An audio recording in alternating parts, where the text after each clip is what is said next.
What's good, YouTube? It's your boy Chris, and we're back here on Spurs Spotlight again with another banger. As you can see by the title, we have some news about Keldon Johnson. This is a polarizing name in the Spurs community because, some people hate him. I mean, I wouldn't say hate him. No, I don't think nobody really hates Keldon Johnson, but some people don't see the fit, and some people love Keldon Johnson. They want him to be a Spur for life.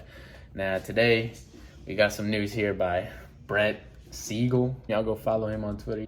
It says, in addition to the team being open to discussing trade ideas with both the 4th and 8th overall picks, the Spurs will be willing to hear offers involving Keldon Johnson, league sources told Clutch Points. Now, with this tweet, I don't think that the Spurs are for sure 100% confirmed trading these picks and or Keldon Johnson. I think being the NBA GM, you obviously got to see what's the value of what you have, So I think that's what they're doing with these 4th and 8th picks, because you don't know what the other teams are going to offer if you don't listen. Of course, they'd be shopping these picks. Now, with Keldon Johnson, on the other hand, I think he's real life out of here. I think he's getting traded. Me personally, I don't think Keldon Johnson is a fit after watching this past season. When Keldon Johnson wasn't on the court, I felt like the team was playing more connected. You know what I'm saying? Like, there wasn't any hiccups in the offense. Now, when Keldon Johnson's playing, I feel like he could sometimes get in his own way by just not making the easy play. Let's go over some reasons I feel like Keldon Johnson doesn't fit. First, he's not a good shot creator. He's more of like a spot up, maybe occasionally get downhill. He's not a good playmaker. He's not a playmaker at all. And you've seen that with the years he's been in San Antonio. Usually, like you saw it with DeMar DeRozan. I'm not saying Keldon Johnson's no DeMar DeRozan, but DeRozan came over here. You saw him begin to expand his playmaking game. He's not no John Stockton, but he could for sure make the right play. And you see that now when he's playing on the Bulls. He can make the right pass. You just don't see that with Keldon Johnson. He's not making the right plays most of the time. Right when Keldon Johnson gets the ball, it's like he puts his head down and he just sprints right to the rim. Either that or he's like shooting a heat check three. Obviously, that's a hyperbole. He doesn't do that every time, but that's what it feels like when you're watching the game. His court vision isn't good. That's all three of those things. Being a playmaker is kind of intertwined with the court vision and stuff, but yeah, his court vision is not good, and he's an inconsistent shooter.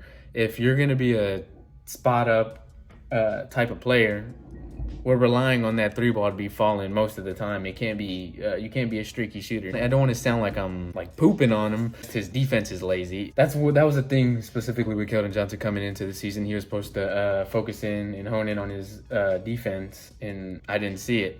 Maybe here in the beginning of the season, he's playing with a little bit more energy, moving his feet a little bit more, but for the most part, he was a liability on the defensive end. And when he plays defense, he plays with his chest out. Like he'll like go like this all the time, and that's an easy way he's prone to picking up fouls like that because he's just walking around sticking his chest out, and nowadays guards are just bumping into you and getting the easy call.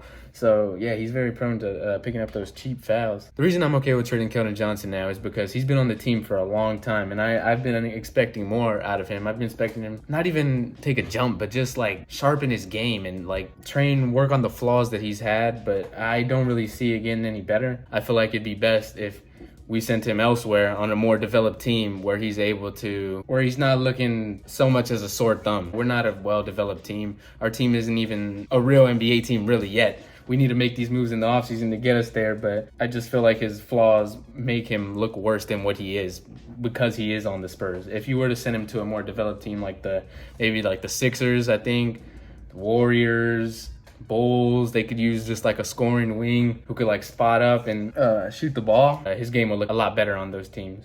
Now, looking at Keldon's stats, he averaged 15 points a game, 5.5 rebounds. He's actually a pretty good rebounder for his size. He's not that big. And 3 assists with 34.6% shooting from the 3, 80% free throw. He's a good role player. He's a plus role player, and I think the Spurs did a good job with his contract. So if we were in this position, his contract's movable and favorable for other teams, so I think that adds to his value on top of him being a good player in the league. However, I do feel like we can get a player that could fill Keldon Johnson's role better than Keldon Johnson can. Maybe like Kentavious Caldwell Pope. I know the Spurs were linked to him. They're not linked, but I saw something on Twitter. Maybe I'll pull the tweet up right here saying that the Spurs could be a team to keep an eye on if KCP decides to leave the Nuggets. For making $15 million a year, obviously that's going to go up a little bit with him getting a new contract, but that's about on pace with Keldon Johnson's salary. KCP's averaging 10 points, 2 rebounds, and 2 assists. He has less of an offensive load to carry compared to Keldon Johnson. just because the Nuggets are a championship team and they don't need him to put up 15 points a game. So him being a vet, I think when he comes to the Spurs, I feel like he would average a little bit more than this, maybe around like 13 points. 40% from three, 46% field goal. This is what we need right here. 40% 3-point shooter. Like Doug McDermott was one of the only shooters we had before we traded him. And now that he's gone, we really don't have a real sharpshooter that is reliable, and the defense has to stay honest on him and play out there to give Wemby room. He also brings a vet mentality, a championship DNA. He's won a ring, obviously. I think he's won two. I think he got one with the Lakers and the Nuggets. So he's doing something right. Next player I think could take Keldon Johnson's spot would be, I really like Herb Jones. I don't know if he signed a contract. Yeah, I think he did sign a contract, so we'd have to trade for him. His salary, is that right? Only being $13 million? That's really good for Herb Jones. He's averaging 11, 3.6 and 2.6 assists, shooting 50% from the field, 41% from, that's really 42% from three, 87% from the free throw line. That is really good. He's a shooter, and that's not even taking into account his defense, which he's known for. That's the perfect player I think that we should get or try and go after a little bit, even if we do have to give up maybe a first round. He's also 4 inches taller. He's a year older, but really, I don't think that matters. Yeah, Herb Jones would be a monster pickup for the Spurs.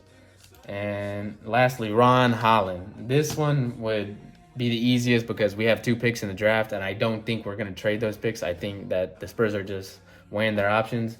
But Ronald Holland Jr., I think this would be a nice pickup too, because going this little scouting report, I was doing my little research. It says that Holland's best current skill is his defense. He's high energy and aggressive, but he's averaging 20. You're known for your defense, and averaging 20, you might be nice. Like, I don't know too much about him, but just averaging, that's a hooper. Averaging 20 and being known for your defense is pretty legit. So he must have some scoring to him. Let's see. Holland is good at creating offense for himself and others, particularly through drives to the rim. Now, his weakness is he's not a good shooter. Mid-20s from beyond the three-point line is not good, but I think that's something that with Wemby, I think he'll get open shots, and he'll be able to work on that throughout the season. So I don't think it's too much of a deal breaker. For sure, something to note, because we don't want a freaking another Sohan on the team. No diss to Sohan. I love Sohan, but you know what I'm saying. You don't want to clog up the floor. Y'all let me know. What do y'all think we should do? Are we trading Keldon? Are we trading the picks too? Who do you think would be a good replacement for Keldon Johnson? Y'all leave it down below in the comments, and be sure to leave a like on the video. We'll be back again. Like I told y'all, we got some bangers coming up. Other than that, it's your boy Chris, and I'm out.